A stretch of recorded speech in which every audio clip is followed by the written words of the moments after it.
Assalamualaikum warahmatullahi wabarakatuh.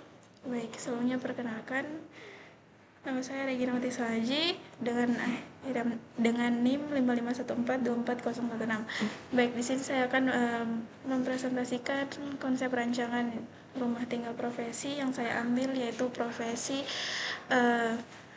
usaha. Baik, di sini kita masuk di konsep rancangan.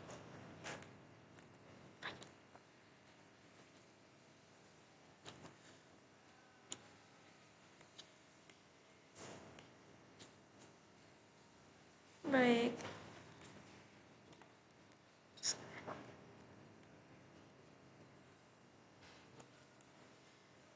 Sini ada identifikasi aktivitas dari ibu 1, anak 2, kerja 1.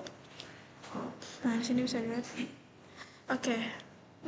Untuk zonasi ruang, di sini ada warung, teras, garasi.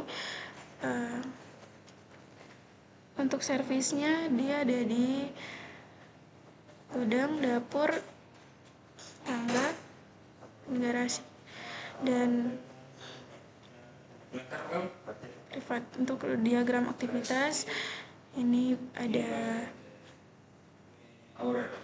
ibu yang bekerja di warung, terus dia juga menonton TV, mandi, tidur atau istirahat, mencuci pakaian dan memasak.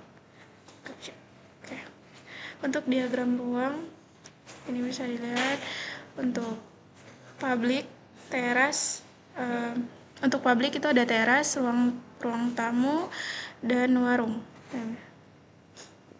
Ini bisa dilihat di hierarki ruang pada warna kuning. Dari simbol-simbolnya yang saya taruh. Terus semi publik itu ada ruang keluarga, ruang makan, musola, ruang kerja. Nah, ini ada pada lantai 2 ada 3, lantai 1 ada 1 untuk publik, semi publik. Dan privat itu ada 4. Ada 5. Di sini servis, gudang, garasi, dapur, ruang cuci, WC, dan kamar mandi. Oke, untuk hierarki hubungan ruang. Nah, di sini ada hierarki hubungan ruang. Warung, teras.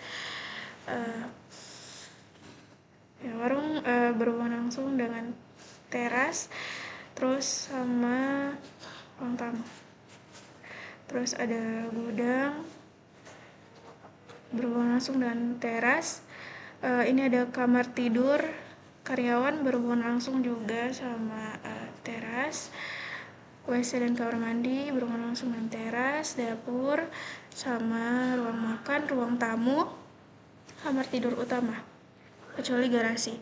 Terus di lantai 2-nya itu kamar tidur anak berhubungan langsung dengan ruang keluarga. Terus ruang kerja berhubungan langsung dengan WC atau kamar mandi.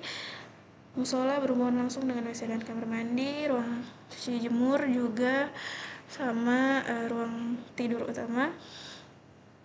Terus ini ada skema matriks.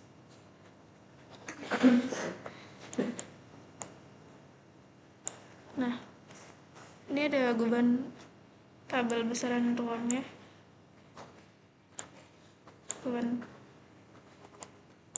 Dari saya mengambil referensi dari data arsitektur jilid 1 sampai jilid 3. Dari ruang tamu, teras depan, dari ruang tamu 4, terus luas ruangannya 8. Terus sumbernya dari data arsitektur jilid 1. Terus teras depan saya mengambil luas ruangannya 4 meter. Sumber jumlah pengguna 4, luas ruang 4 meter. Sumbernya dari data arsitektur jilid 1. Terus warung atau display itu 25 sampai 25 meter sampai 35 meter. Nah, sumbernya dari data arsitektur jilid 2 di bab perdagangan. Terus ada garasi saya ambil di 18 meter. Untuk sumbernya jilid 1 bab 3 rumah dan perabot. Ya. Terus di sini ada di publik sih, di semi publik ada ruang keluarga, ruang makan, musola.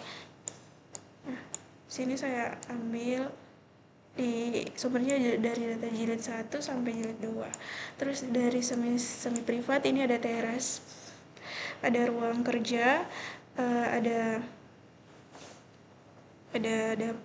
ruang kerja dan ruang kan.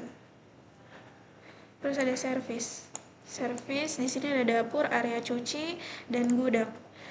Terus di privat ini ada kamar tidur utama, kamar tidur anak, kamar tidur anak pertama, kedua, kamar tidur tamu, kamar tidur karyawan, kamar mandi 1, 2, dan 3. Terus ini ada teras depan rumah. Terus jumlah luas ruangnya di 176 meter. Terus di sirkulasinya saya mengambil 30%.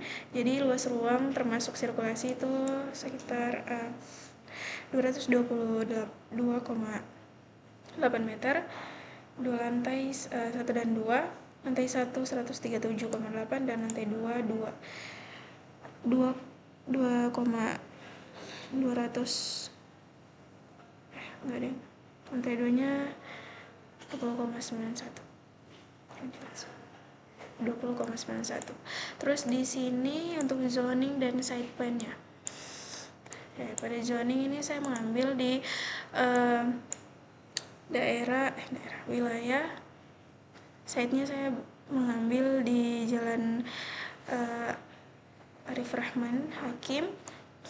Nah, di sini untuk arah anginnya utara menghadap ke atas, selatan, timur, dan barat. Nah, di sini luas site-nya 230 meter, KDB-nya 138, KLB 276, KDH 46 meter, dan untuk GSB-nya dari depan itu 2 meter, samping 2 meter, samping kiri dan kanan 2 meter, terus belakangnya 1 meter.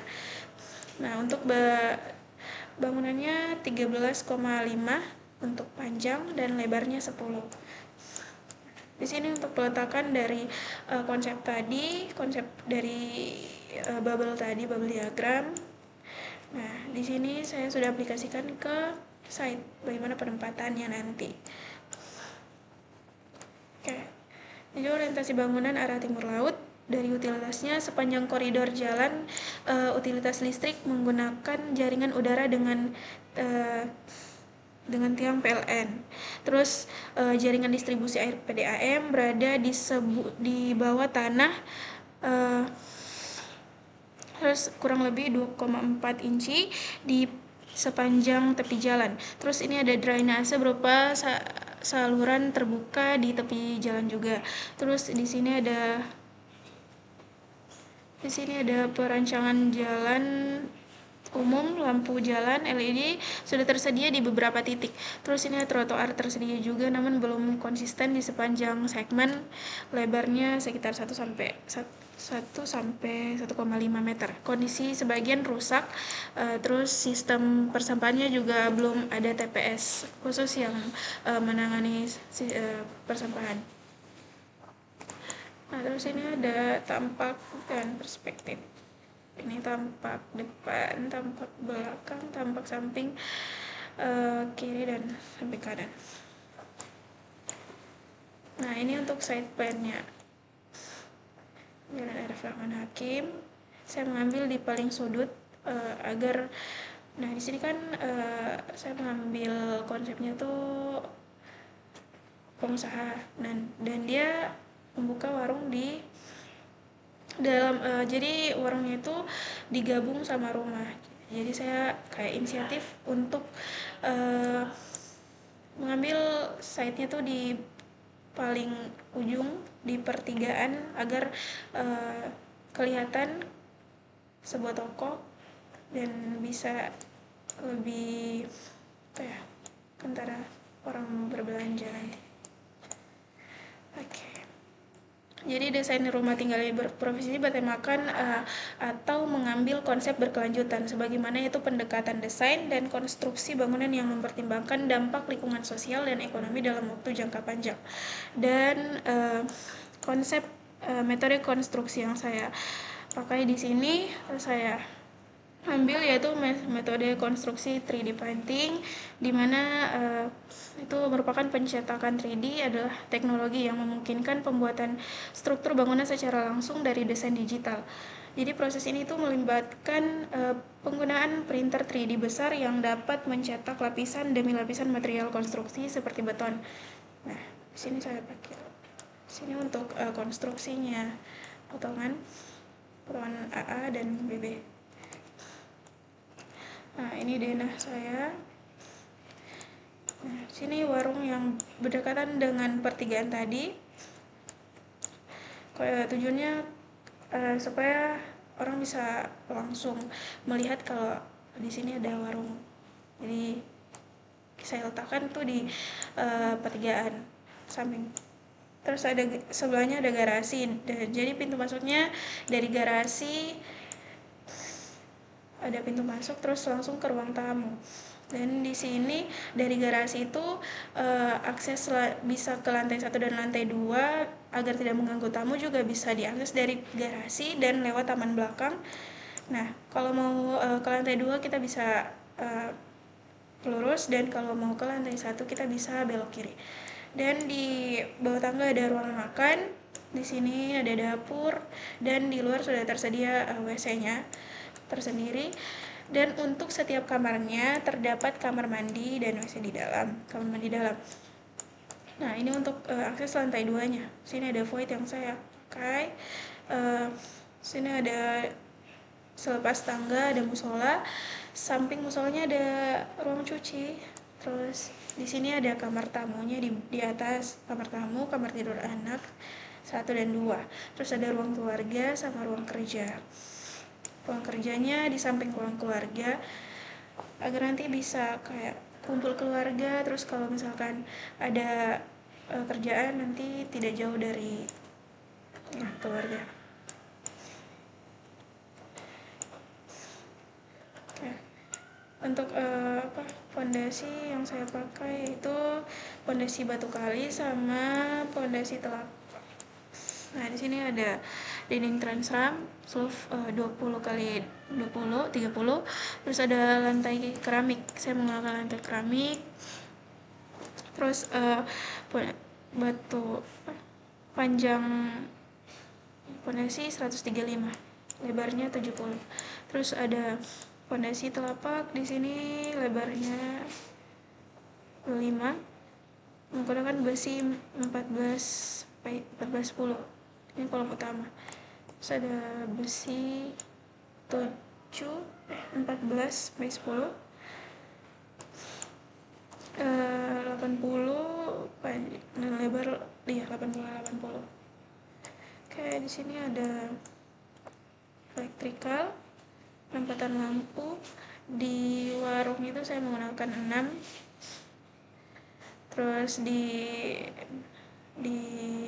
garasi 1, ruang tamu 2, di kamar masing-masing tuh ada 2, 1 di WC sama 1 di kamar. Terus di dapur itu ada 3. Di ruang makan itu ada 1 kan dari atas. Nah, kita bisa lihat. Nah, ini untuk rencana fondasi. Jadi saya menggunakan fondasi, ada fondasi yang 6x6 sama 15. Ini untuk fondasi yang 60, ini yang 15. Ini yang 15, ini yang 60. Oke. Ini untuk rencana kolom lantai 1 dan rencana kolom lantai 2.